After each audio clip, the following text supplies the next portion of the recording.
Southern Gardening is back visiting Peter and Candace's ever-changing landscaping garden in Natchez. I love Candace's butterfly garden that is surrounded by two great flowering shrubs. English dogwood, also called mock orange, isn't a dogwood or an orange. It's actually related to hydrangea. The fragrant and showy white flowers with prominent yellow stamens are produced by the hundreds.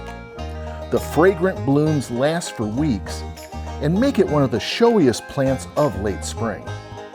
The other shrub is deutzia, an upright, somewhat coarse shrub that typically grows 6+ feet tall with spreading to arching branches that form a rounded habit. Tiny, fragrant, star-shaped white flowers appear in late spring in upright panicles which cover the shrub for about 2 weeks. Moving on, I love the back walk. On one side, there's this cedar log planter that was made out of part of a cedar tree that fell on a corner of the house during a storm. There's a variety of colorful petunias and verbena.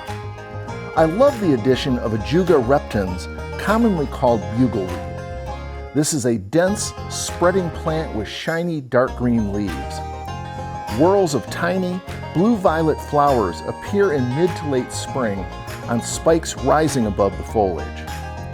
On the other side is a nice combination of dark red daylilies and purple lace-leaf Japanese maple. Peter's landscaping garden is always a work in progress. What will we see next time we visit? I'm horticulturist Gary Bachman, and I'll see you next time on Southern Gardening.